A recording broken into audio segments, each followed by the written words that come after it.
Am I such stuff as dreams are made of? No, I'm just a humble ghost. But never mind that, let's go straight into funworld. And while we're waiting for the world to load, which always takes way longer than it should, you guys should subscribe. You can always unsubscribe later, but don't do that. Just subscribe. So today, for the third time in a row, I want to talk about a play I went to. I don't only go to plays, even though it does seem a little bit like that lately. But this one was a bit different from the last two, which, as we remember, was a kabuki play and a bunraku play, so Japanese performing arts. This one was a Shakespeare play, and it was also not put on by professionals, but locally by some amateurs.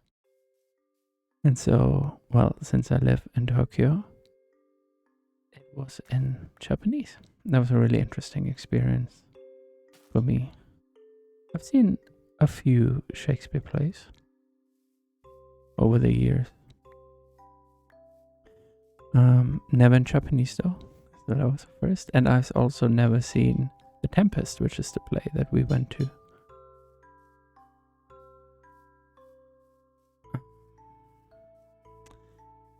I guess overall, I mean, I really enjoyed it. It was really good. That's what we can start with. It was, I guess, like it was a different energy to like a professionally put on play. I think, and like in some ways, it was more fun, because like people sometimes flub their lines a little bit, and you could tell they were trying to remember, and they were like acting very, more in the Slender Danger manner. All right, don't look in his eyes. They were like kind of like acting together, but you could tell they like well, maybe they were like friends or something. So there was like just a different energy going on. But yeah, just was the kabuki play. I guess I thought I'm going to summarize more or less what's been happening in that play, and starting with who even appears in it. I mean, it's a famous play. If you're definitely interested in it, you can just read the Wikipedia page. But I will summarize it anyways. I'm getting so, look at that, so many wool pieces, so much wool. I'm going to be able to make lots of really cool things in no time. Maybe I'll also chop some wood. That's always advice you get when you're down. Why don't you go chop some wood? And I mean, I'm not down, but I'm still gonna chop wood. Gonna be good for everyone. I want to make this one a little bit shorter than the last ones because, well, it's late again, and also the last ones were incredibly long. Yeah, so okay, the Tempest. I start with, so first there's Prospero, who used to be the Duke of Milan. Shakespeare really liked to, oh, what's going on there? Danger? No, just nothing.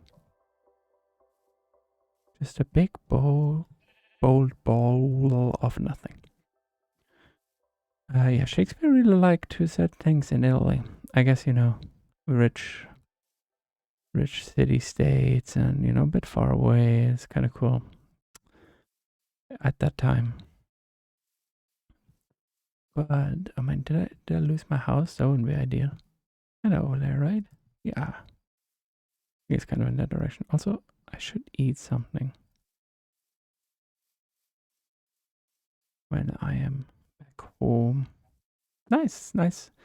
I'm really glad I left the desert behind. I've been through the desert on a sheep with no horse. And it feels good to be out of the rain, but now that I'm in more luscious lands again, that's also pretty nice, and I'm enjoying the green. Yeah, so Prospero, he was the Duke of Milan, but he was usurped by his treacherous brother 12 years ago, and he had to flee with his young daughter, 3 years of age at the time, Miranda. And they fled to this island where they were the only people there.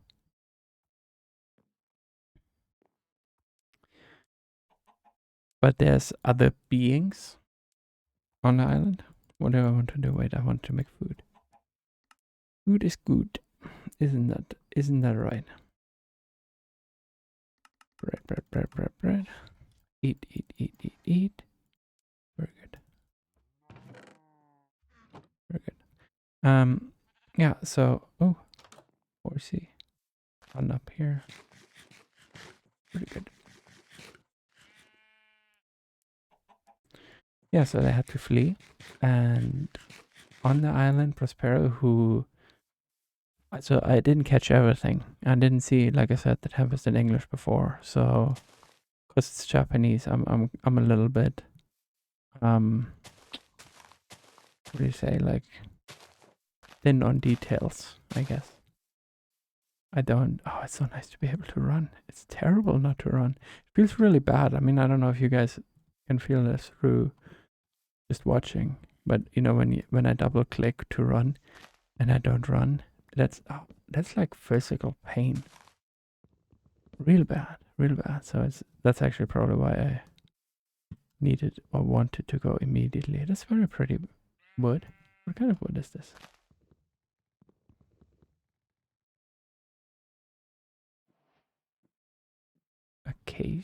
Acacia?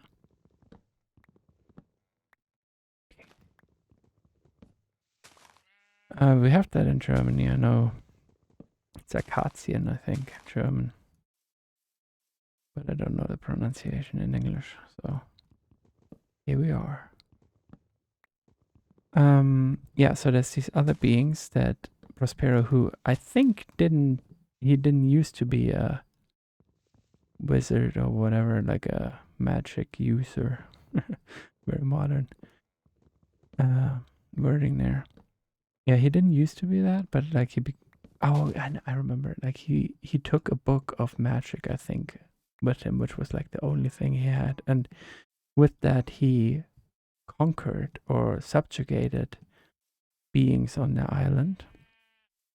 I read a little bit on the Wikipedia actually, that some people think it has to do with like colonialism, and it's kind of discussed this. I can definitely read it that way. I kind of was thinking about that as well during the time.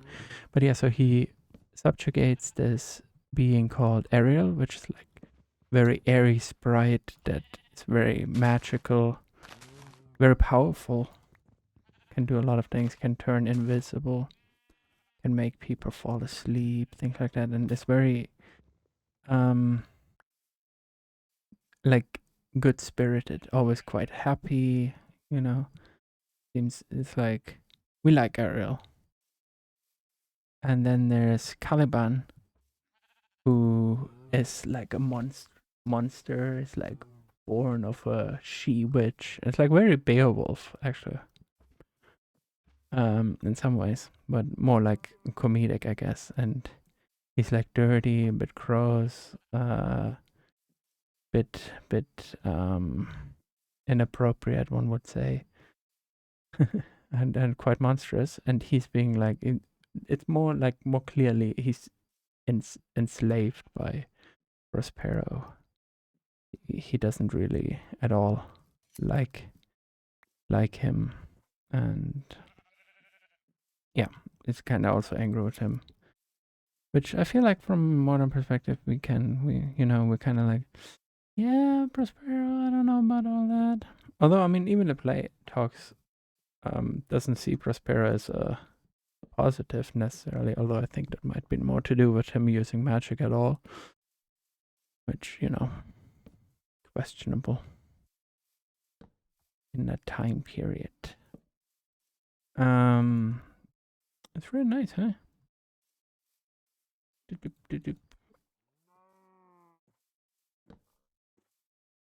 Oh, cow.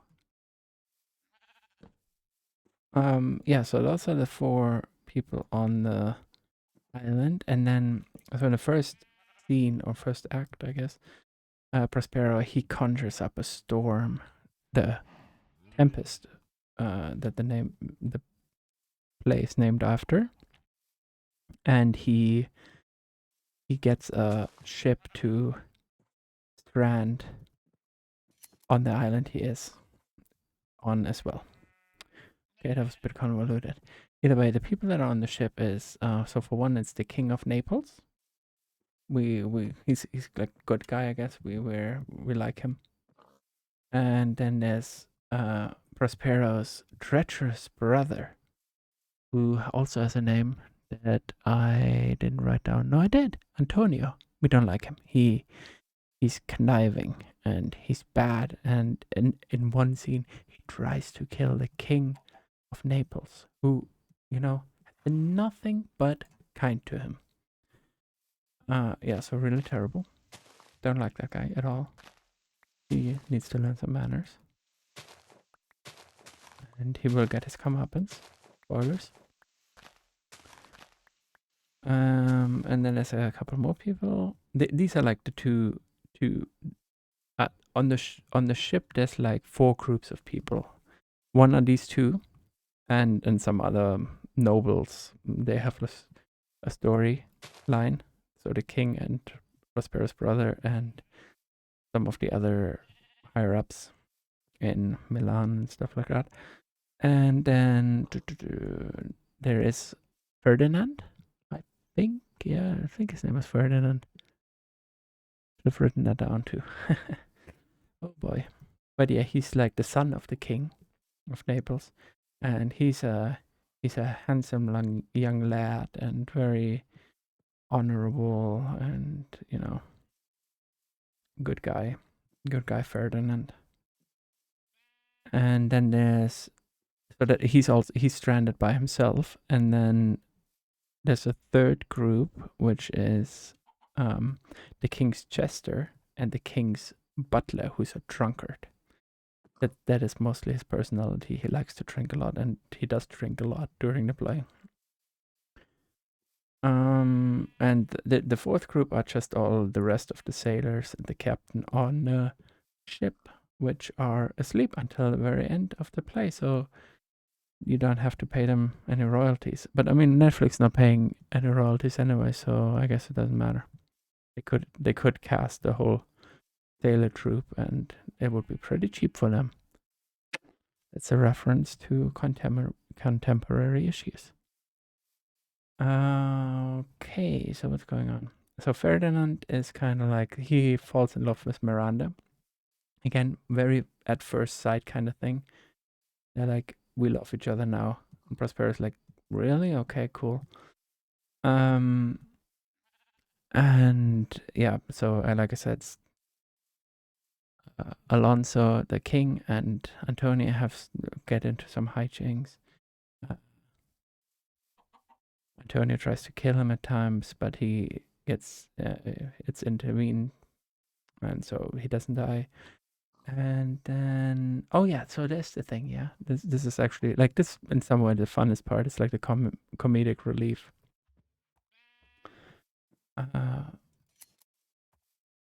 Caliban is found by the butler and the jester, and they decide after Caliban tells them about how bad Prospero is, or to basically usurp him, and the butler wants to become the new ruler of the island, and so that's like kind of their little plan to overpower him. And then we have like a bunch of really funny scenes. So in the play that I saw, when they met each other, they were really acting out like they got like trapped together in like the same blanket or whatever, and then like a third guy comes around and it's like, what is this? Like the hands and arms, like the arms were flailing and the legs, so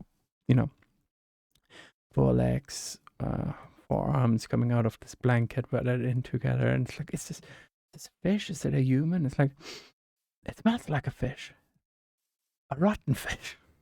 Something like that. Yeah, so we were all laughing. The person playing Caliban was so good. It was a woman. Actually, most of the people playing in in this play were women. I guess maybe because it was an amateur play and there was a lot more interest among women. There were only two guys even appearing, so most of the women were playing men's roles as well, which is kind of like a reverse Shakespeare, right? Or also reverse kabuki, where only men were playing any roles and all the women roles as well. But yeah, so she was really good. She was so funny. She really committed to the um she really committed to the character. I really enjoyed that. So what else happens? Well, I mean, it basically cumulates. Can't speak English. It's too late now.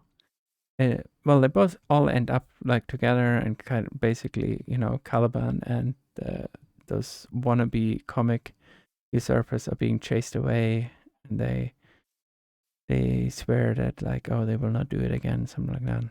And um, yeah, Prospero, he gets redeemed and he's going to be reinstated as the king of, no, not the king, just the duke. He's not a king. The Duke of Milan, and his brother gets his comeuppance, and Ferdinand and Miranda are in love forever because they, I mean, met 3 minutes ago, so it makes sense they're going to get married once they get back. And there's like a bit of a subplot also where Ariel always intervenes. She's, and it's not she. I'm saying she because of my friend Ariel and the Little Mermaid, but it's actually a he, I think. I'm not 100% sure in the Japanese. I couldn't tell. Although I mean, I feel like I understood a fair amount of it, but there definitely were some parts which I didn't quite catch. But yeah, so Ariel's a he, and anyways, there's the like he uses his powers a lot, and every time this kind of Prospero's like, I will set you free, like I promised at some point. Just do this one more thing. Do this one more thing, and in the end, Ariel does get set free, and we are all happy for him. So yeah, it's kind of nice. And then we have like a little last scene. Oh yeah, there's this thing where Prospero asks the audience to give him like leave through the applause to like. I mean, the way I understand it, it seemed like for his also for his bad actions, if with the audience's approval he can move on, something like that. I don't know if that's intended. That's just how I interpret that. Not as Shakespeare scholar, if you can't tell by me waffling through the plot of Tempest. But yeah, so I really enjoyed. That's more or less the story. Oh no, oh well, I don't want to kill you right now. I don't want to kill you at all. I'm not much of a killer. Maybe I should like start a mine shaft too. I already did kind of here, huh? Surprisingly low down. I didn't realize I went this.